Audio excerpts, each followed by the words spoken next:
6 अगस्त 1945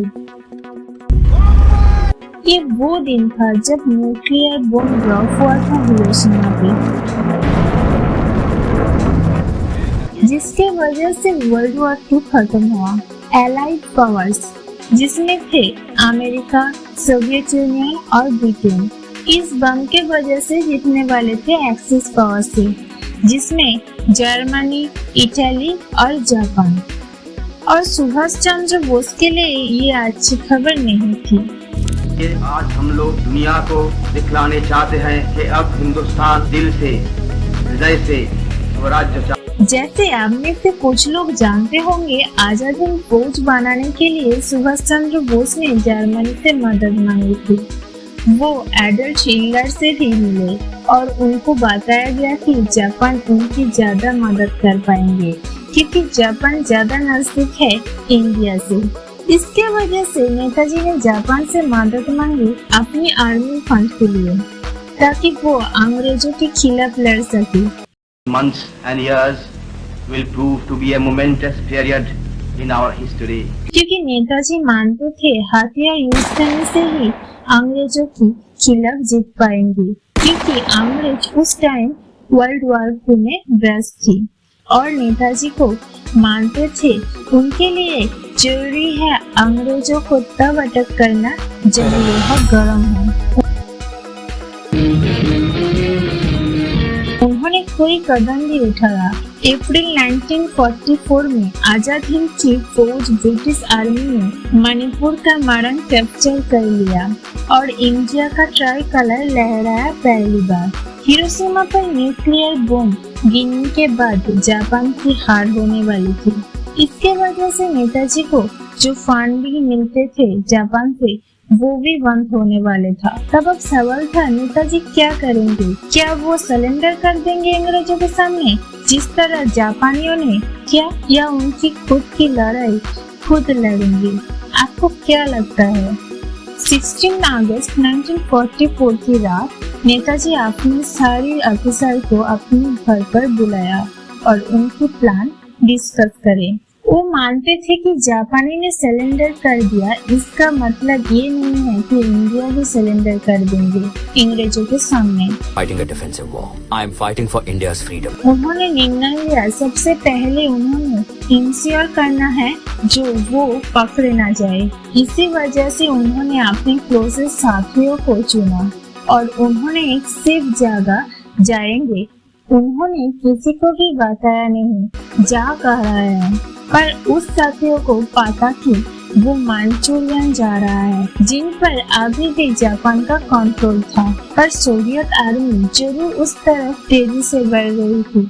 वो लोग मानते थे कि मांचूरियन पहुंचने के बाद नेताजी सोवियत एसाइलम ले लेंगे और उधर से अपनी लड़ाई स्टार्ट करेंगे।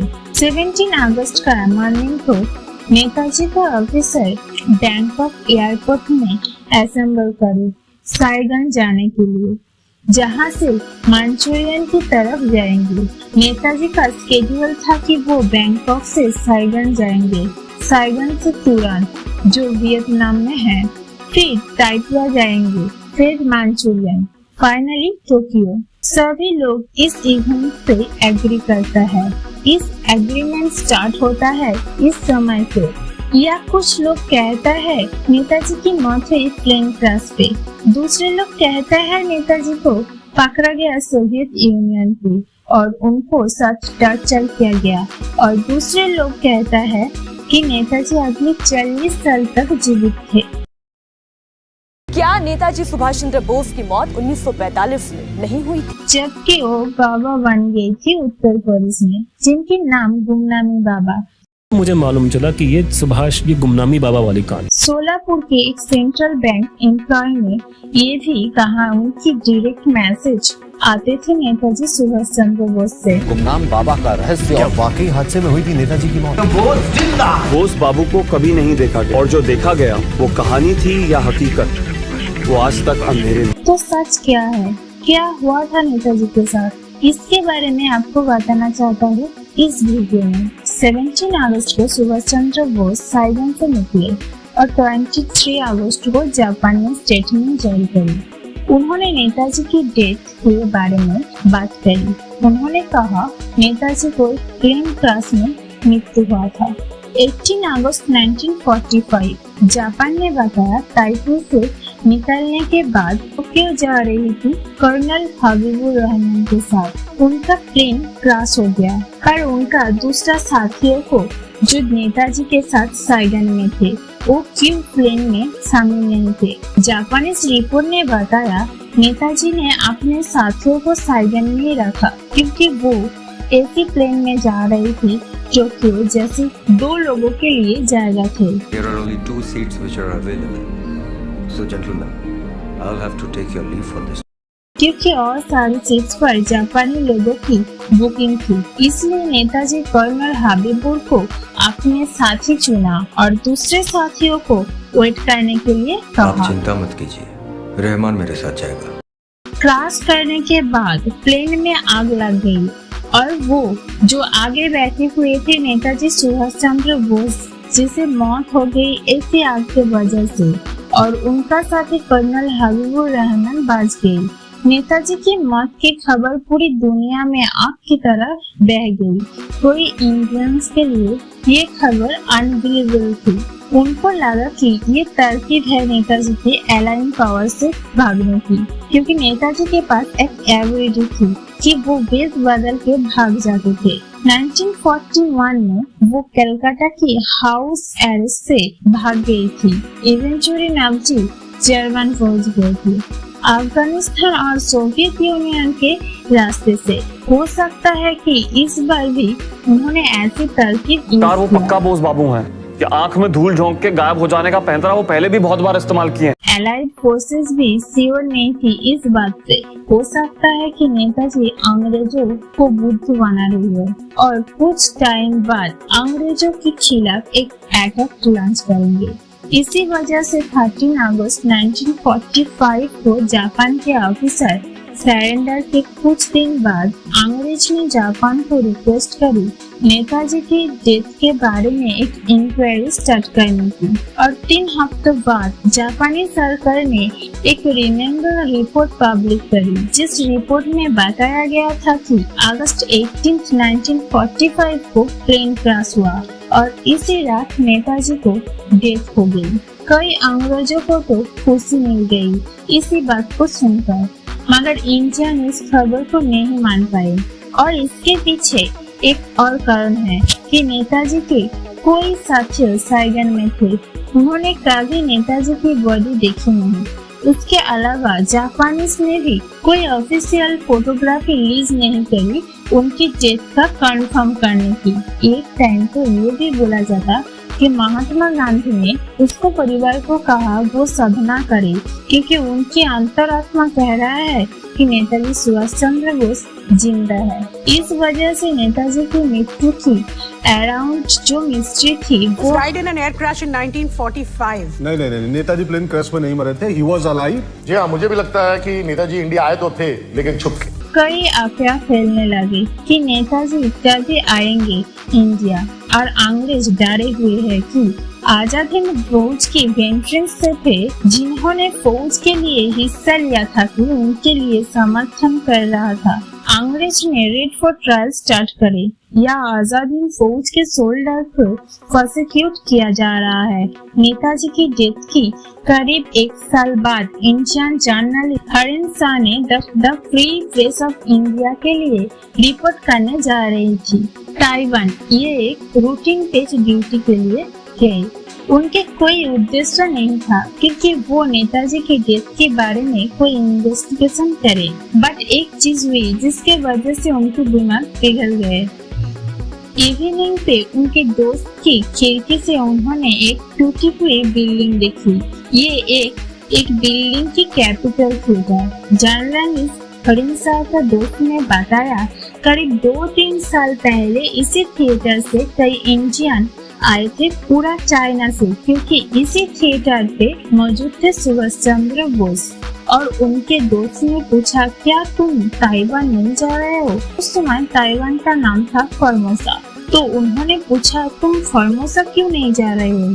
अगर जाओगे तो नेताजी की डेथ के बारे में तुम्हें कुछ खबर मिल सकता है। हरिन को रियलाइज हुआ शायद वो पहले इंडियन बन जाएंगे जो फॉर्मोसा जाएंगे नेताजी की डेथ के बारे में इन्वेस्टिगेट करने के।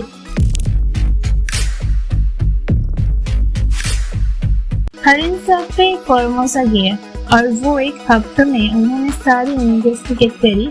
उन्होंने कई लोगों का इंटरव्यू लिया। तासान पीसे जो जर्मन हॉस्पिटल में नर्स थी जहां नेताजी को लेकर जाया गया था, उनकी प्लेन क्रैश के बाद उन्होंने अपने पूरा इन्वेस्टिगेट एक किताब में लिखी। और कोई इंडियन ऑब्वियसली अंग्रेजों को तो ट्रस्ट नहीं करेंगे। जो अंग्रेजों ने कहा दिया कि नेताजी मार गए तो अंग्रेज ने मान लिया, पर कोई इंडियन जर्नलिस्ट का इन्वेस्टिगेशन को क्या लोग ने उन पर ट्रस्ट किया? नहीं, क्योंकि उनकी इन्वेस्टिगेशन पहुंचा ही नहीं इंडियन तक। उनकी इन्वेस्टिगेशन फॉर्मोसा पर जो पॉपुलर हुआ इंडिया में नहीं। कुछ लोगों को तो पता भी नहीं था हरिन शाह ने क्या किया और उस किताब में थे क्या। वैसे नेताजी की डेथ मिस्ट्री रहे।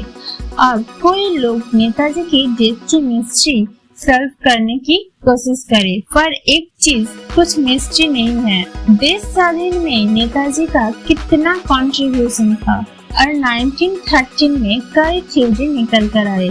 नेताजी की डेथ के बारे में एक थ्योरी थी, नेताजी बेंगल आश्रम पर साधु का रोल निभा रहे थे। गुमनामी बाबा उर्फ भगवान जी कोई और नहीं बल्कि सुभाष चंद्र बोस। नेताजी का कोई साथियों ने इस थ्योरी को प्रमोट किया, संगठन बना के, जिसका नाम था सुभाषवादी जनता। इस जनता ने कोई न्यूज़पेपर और मैगजीन पब्लिश करी स्टोरी के बारे में और कहा गई इंडिपेंडेंस के बाद नेताजी वापस इंडिया आए और उन्होंने महात्मा गांधी का अंतिम संस्कार भी अटेंड करे। अब नेताजी की डेथ के बारे में कोई थ्योरी है, ये थ्योरी और पॉपुलर हो गई। इंडियन सरकार ने कोई ऑफिसर स्टेटमेंट नहीं दी नेताजी की डेथ के बारे में। ऑफिसर्स इंक्वायरी की डिमांड करते गई और ऐसी अफवाहों को रोकने के लिए 1956 में गवर्नर ऑफ इंडिया ने डिसाइड किया नेताजी की डेथ के बारे में एक ऑफिशियल इन्वेस्टिगेशन स्टार्ट किया जाएगी। ये है शाह नवाज खान, जो आजाद हिंद फौज के एक फॉर्मर मेजर जनरल थे और उनको जिम्मेदारी सौंपी गई नेताजी की डेथ की इन्वेस्टिगेशन करने की। उनको जिम्मेदारी दी गई क्योंकि वो आजाद हिंद फौज में मौजूद थे और क्योंकि वो नेताजी को पर्सनली जानते थे और इंडियन सरकार मानते थे कि इसी शाह नवाज खान के रेपुटेशन के बारे में इन्वेस्टिगेशन को जो भी रिजल्ट होंगे उनको इंडियंस मानेंगे। इसी के अलावा कमेटी ने मौजूद नेताजी के बड़ा भाई सुरेश चंद्र बोस और Indian civil service SN Maitra in investigation का जो रिजल्ट एक मोटी सी किताब में पब्लिश करी गई, जो आज भी अवेलेबल है। मैं आपको इस कमेटी की मेन फाइटिंग के बारे में बताना चाहता हूँ। इस कमेटी ने 67 विटनेस को इन्वेस्टिगेट किया। उन्होंने नेताजी का 5 क्लोज एसोसिएट को भी क्रॉस एग्जामिनेट किया, जो नेताजी के साथ बैंकॉक टू साइगन फ्लाइट में थे, इंक्लूडिंग हबीबुर रहमान पर। इस कमेटी ने 67 विटनेस को इन्वेस्टिगेट किया। उन्होंने नेताजी का 5 क्लोज एसोसिएट को भी क्रॉस एग्जामिनेट किया, जो नेताजी के साथ बैंकॉक टू साइगन के फ्लाइट में थे, इंक्लूड हबीबुर रहमान। पर हबीबुर रहमान ने क्या कहा इस चीज के बारे में? उन्होंने सहमति दी जापानी इन्वेस्टिगेटर की रिपोर्ट से। उन्होंने बोला कि जापानी रिपोर्ट सही थी। उसके अलावा उन्होंने कोई नया इंफॉर्मेशन भी दी। उन्होंने कहा कि नेताजी को जापानीज बताया था कि साइगन पहुंचने के बाद नेताजी और उनके साथियों को टोक्यो लेकर आ जाएंगे, पर साइगन पहुंचने के बाद उनको बताया कि उनके लिए कोई सेपरेट प्लेन नहीं है टोक्यो पहुंचने के लिए। क्योंकि जो अलाइड पावर से उन्होंने जापानीज को इंस्ट्रक्शन दिए थी, उनकी परमिशन के बगैर जापानीज तो कोई भी प्लेन उड़ा नहीं सकते। पर एक प्लेन था जो साइगन से टोक्यो जा रहा था। उसमें 11 जापानीज और एक जगह थी नेताजी के लिए। नेताजी इस ऑफर को ठुकरा दिया। What kind of choice is this, Captain Keanu? How can I go alone leaving my team behind? उन्होंने कहा कि उनके सारे साथी एक साथ जाएंगे टोक्यो, पर उनके साथियों ने नेताजी को कहा, आप हमारे लिए वेट मत करो, आप टोक्यो पहले जाओ।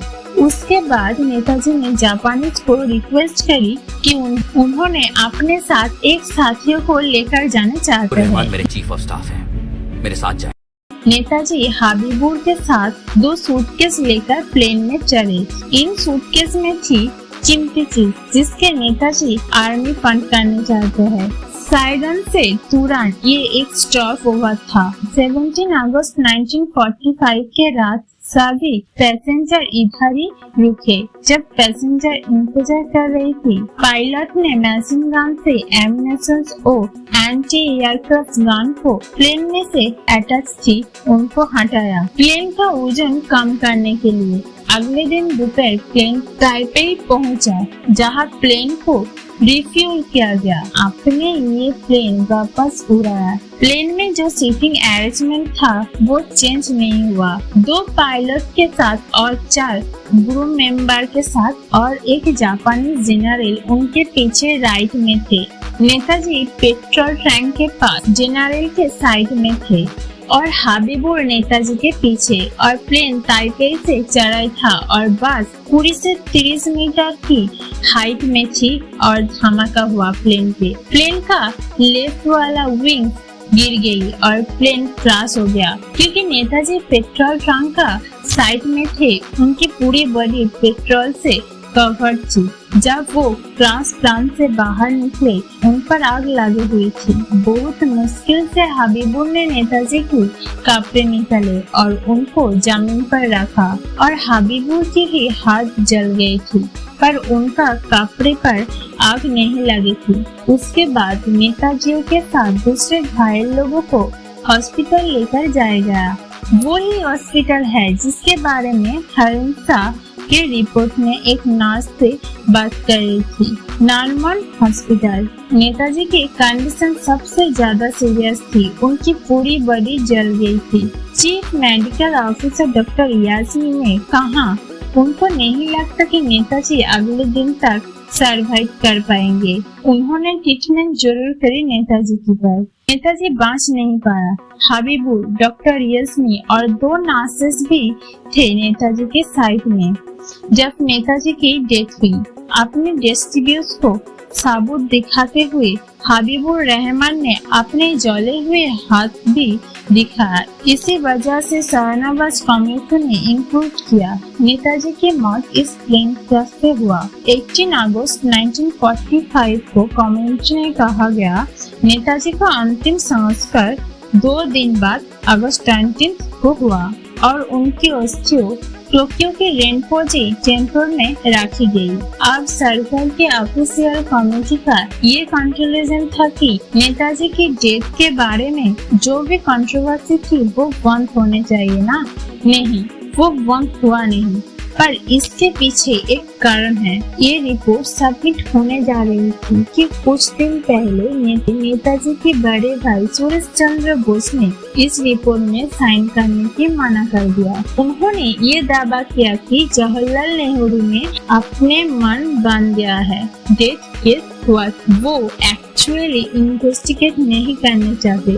उन्होंने कहा कि इस वजह से सर नजर खान को इन्वेस्टिगेशन लीड करने के लिए बोला। उनकी और जवाहरलाल नेहरू की सोच एक समान थी। अब उन्होंने साइन जरूर नहीं किया, पर शाहनवाज खान और एसएम मित्रा ने ये रिपोर्ट पार्लियामेंट को सबमिट करी, जिससे सितंबर 1956 में एक्सेप्ट कर लिया गया। पर 1 महीने के बाद नेताजी के बड़े भाई सुरेश चंद्र बोस ने एक दूसरी रिपोर्ट सबमिट करी। उन्होंने कहा कि कोई एयरक्राफ्ट एक्सीडेंट नहीं हुआ था एंड नेताजी की मौत नहीं हुई। 10 साल बाद 1966 में सुरेश चंद्र बोस ने कहा उनकी भाई मार्च में लौट आएगा, पर नेताजी वापस नहीं आए। पर सुरेश चंद्र बोस के वजह से लोगों के दिमाग में भी एक डाउट पड़ गई कि क्या नेताजी की डेथ एक एक्सीडेंट से हुई भी थी या नहीं। शाहनवाज खान की रिपोर्ट के अनुसार जैसे इन्वेस्टिगेशन टीम कभी ताइपे नहीं गई जहां प्लेन क्रैश हुआ था। इनके पीछे ये कारण था कि इंडिया और ताइपे की कभी डिप्लीकेशन रिलेशन थी नहीं। इसकी वजह से आप बोलोगे बिना ताइवान जाए क्या कोई इन्वेस्टिगेशन पूरा हो सकता है। फिर नेताजी की बारे में कोई अफेयर स्टार्ट हुआ। ये है जोसेफ स्टेलिन, सोवियत राज्य का former premier. Second world war के दौरान 1906 में एक अफेयर स्टार्ट हुई कि नेताजी एक्चुअली किस तरह सोवियत यूनियन पहुंची थी। नेताजी सोवियत यूनियन गई थी अपने आप को अंग्रेजों से बचाने के लिए। जोसेफ स्टेफलिन ने उनका एक्चुअली जेल पे भेज दिया। इस थ्योरी की हिसाब से नेताजी को साइबेरिया की एक जेल में रखा गया और उनका ऊपर टॉर्चर हुआ, फिर उनको मारा गया। पर सोवियत यूनियन ऐसा कर रही थी। इस थ्योरी के हिसाब से जवाहरलाल नेहरू को डर था कि अगर सुभाष चंद्र बोस इंडिया वापस आ जाएंगे तो उनकी पोजीशन का क्या हो। नेताजी सुभाष चंद्र बोस बहुत पॉपुलर था इंडिया में, इसलिए नेहरू का कहने पर जोसेफ स्टेलिन ने मार दिया। इसलिए जवाहरलाल नेहरू सबको बता रहे थे कि नेताजी की मौत एक एयरप्लेन क्रैश से हुआ। अब ये थ्योरी बहुत ज्यादा पॉपुलर नहीं हुई, पर शाहनवाज रिपोर्ट में इतना दावा था कि सरकार को वापस इन्वेस्टिगेशन स्टार्ट करनी पड़ी। ये है समर गुहा वेस्ट बंगाल की कॉन्टी कॉन्स्टेंस के इलेक्शन जीते थे। 1967 की लोकसभा इलेक्शन के पार्लियामेंट पर अपनी पहले स्पीच के उन्होंने बताया कि नेताजी की डेथ के बारे में फिर से इन्वेस्टिगेशन चालू करेंगे। उन्होंने एक डॉक्यूमेंट प्रिपेयर किया और 1350 के ज्यादा एम्प्लॉय का साइन मांगा। इसके बाद उन्होंने इस डॉक्यूमेंट प्राइम मिनिस्टर और प्रेसिडेंट ऑफ इंडिया को दिया, जिस वजह से 1970 में इंदिरा गांधी सरकार ने जस्टिस जीडी खोसले को जिम्मेदारी दी इन्वेस्टिगेशन करने की और समर गुहा को जिम्मेदारी दी इन्वेस्टिगेशन में मदद करने के लिए। और शाहनवाज टीम ताइवान नहीं गए थे, मगर जीडी खोसले और समर गुहा ताइवान गई। माना जाता कि खोसले कमिश्नर हर चीज करने की कोशिश करी ताकि उनकी इन्वेस्टिगेशन फुल फ्री हो। समर गुहा उस अस्पताल भी गए जहां नेताजी की डेथ हुई थी और उनके अंतिम संस्कार की जगह भी गए। 4 साल में जीडी खोसले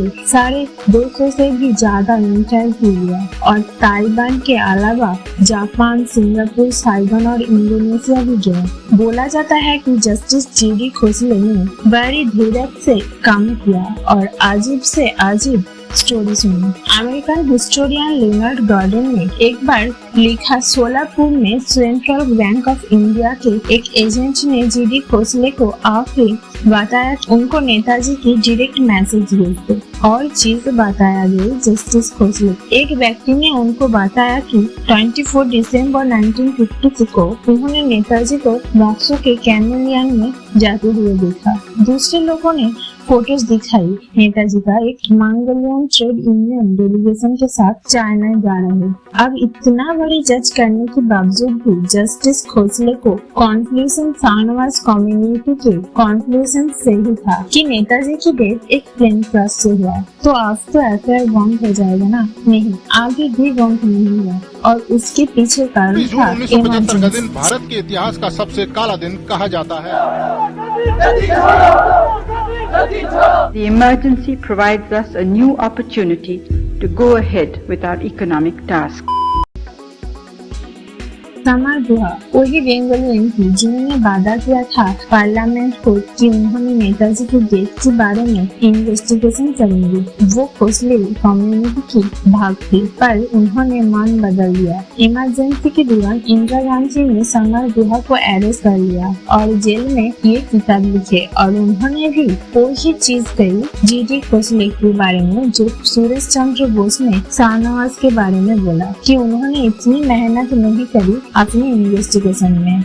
जेल से बाहर निकलने के बाद समर गुहा ने कहा कि वो कमीशन इन्वेस्टिगेशन पर भरोसा नहीं करते और इसी समर गुहा और एक थ्योरी पॉपुलर हुई, गुमनामी बाबा थ्योरी। नेताजी एक साधु के रूप में रह रहे थे उत्तर प्रदेश में। समर गुहा खुद कोई बार उसे मिले उसके बारे में जानने के लिए, और ये थ्योरी बहुत पॉपुलर नहीं थी। पर नेताजी की मौत के बारे में लोगों के दिमाग में फिर डाउट आ गया। जब वाजपेयी गवर्नमेंट ने तीसरा कमीशन सेटअप इस चीज को इन्वेस्टिगेट करने के लिए, ये था मुखर्जी कमीशन। और जब पहली दो कमीशन ने कहा था नेताजी की डेथ प्लेन क्रैश में हुई है, मुखर्जी कमीशन ने कहा गलत है, ये है जस्टिस मनोज मुखर्जी और उनकी जिम्मेदारी दी गई नेताजी की डेथ के बारे में इन्वेस्टिगेशन करने की। उन्होंने कहा कि नेताजी की डेथ प्लेन क्रैश में नहीं हुई और उन्होंने कहा कि नेताजी की अस्थियां किसी जापानी मंदिर में भी नहीं थी। जस्टिस मुखर्जी ने 3 आर्गुमेंट्स दिए इस चीज पे।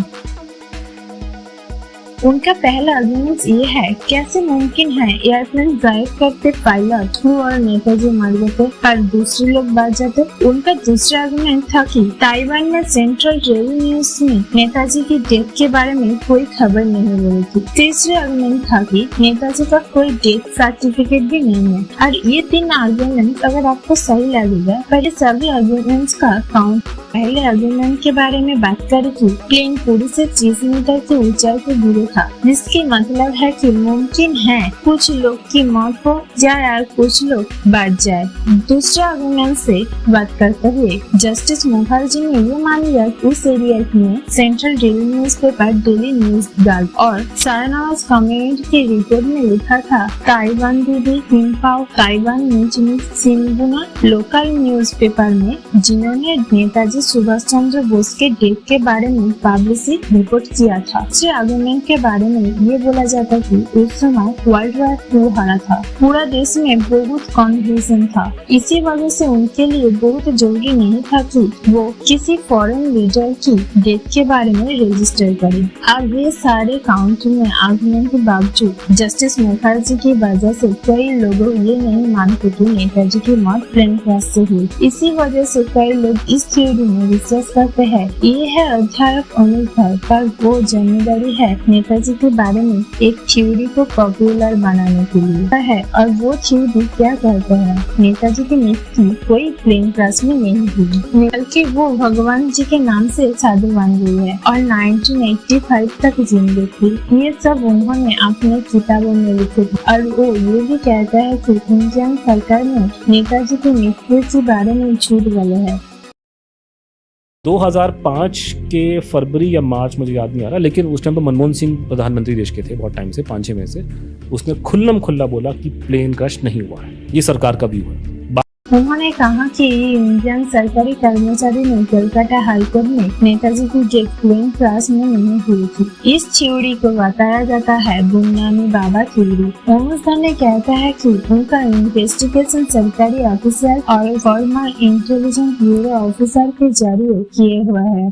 इन्फॉर्मेशन निकाल लिया तो आपको गवर्नमेंट में 3-4 डिपार्टमेंट के मिनिस्ट्रीज है, prime minister's office, home ministry, IB, raw, ये स्पेसिफिक के लोगों से पूछता। पर ये गुमनामी बाबा थ्योरी में एक प्रॉब्लम, अगर वो नेताजी बाबा बने उत्तर प्रदेश के तो ये बात छुपा के क्यों रखेंगे। अनुसार इसके वजह से जियोपॉलिटिकल प्रेशर पड़ जाएगा इंडिया पर। मेरा निकलना देश हित में नहीं है। अगर मैं निकला या बाहर आता हूँ तो इस देश पे बहुत से सैंक्शंस लगेंगे यूनाइटेड नेशंस के, जो आप हिंट कर जियोपॉलिटिकल में, और उस सैंक्शंस की वजह से या उन प्रेशर्स की वजह से देश की जनता को बहुत तकलीफ होगी। उन्होंने छूटते ही आंसर दिया कि अगर मैं बाहर निकलूंगा तो बहुत से निर्दोष मारे जाए। पर ये लॉजिक मुझे समझ में नहीं आया। पर दूसरे देश दावा क्यों डालेंगे इंडिया पर? अगर नेताजी जिंदा निकले, धर कहता है कि भगवान जी, ये बाबा जी जिनसे वो मिले वो इतना नॉलेजेबल थे, उन्हें वेस्टर्न फिलोसॉफी सिक्योर पॉलिटिक्स और जियोपॉलिटिक्स के बारे में पता लगा।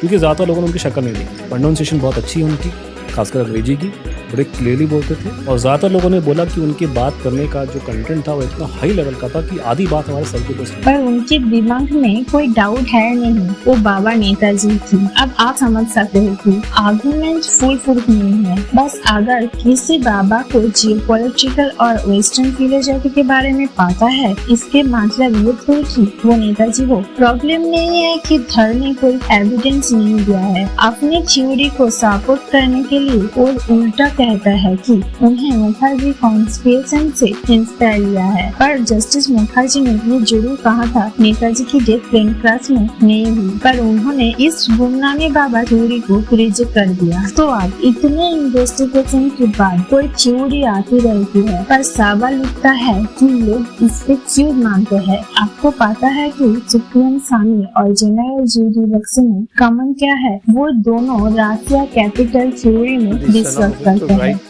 Atlee and say that rascal Stalin has just informed me that he's got Subhash Chandra Bose in his custody, probably for blackmail, and therefore I want to tell you that he is a war criminal not for us but for you.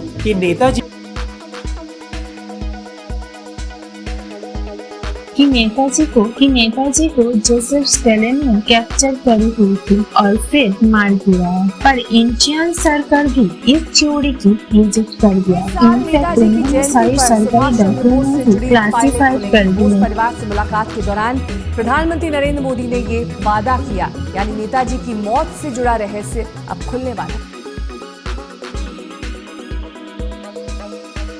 कर दी नेताजी की related, जिसने बताया कि केंद्र सरकारी का investigation का same contribution था कि नेताजी की डेथ हुई ताइवान के एक प्लेन क्रैश से। बस मुखर्जी कमीशन इन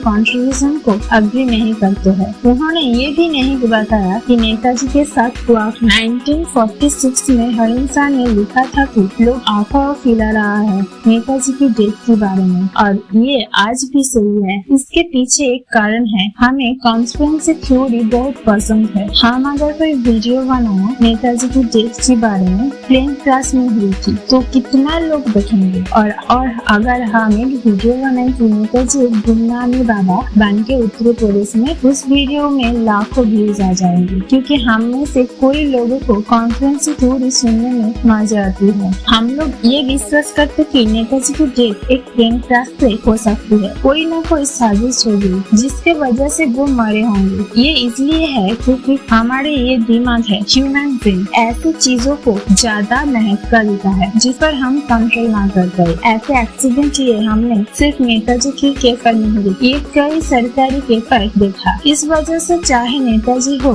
क्या फिर सुशांत सिंह राजपूत हो, तुम्हें भी ऑफिशियल इन्वेस्टिगेशन हो जाए, पर अफवाह को सिलसिला थामेगा नहीं। ऐसी अफवाह को सिर्फ जनता पर असर नहीं पड़ता, उनके परिवार के ऊपर भी असर पड़ता। नेताजी के खुद के परिवार में कुछ लोग मानते थे उनके को और कुछ लोग को नहीं, और कुछ लोग नहीं। करीब 70 साल बाद उनके परिवार ने भी ये बात मान लिया कि उनकी मृत्यु या प्लेन क्रैश से ही हुई, और हमारे लिए अच्छा होगी कि हम लोग भी यही चीज मान ले। इसका मतलब ये नहीं है कि हम 100% विश्वास करें सरकारी इन्वेस्टिगेटर्स में। अगर हम डिसाइड करते हैं कि सरकारी इन्वेस्टिगेटर कोई नहीं है, अगर इस चीज के लिए हमें कोई सबूत देना है कि अफवाह फैलाना आसान है, इन्वेस्टिगेशन करना बहुत मुश्किल है। और वीडियो अगर अच्छा लगे तो प्लीज सब्सक्राइब करना प्लीज।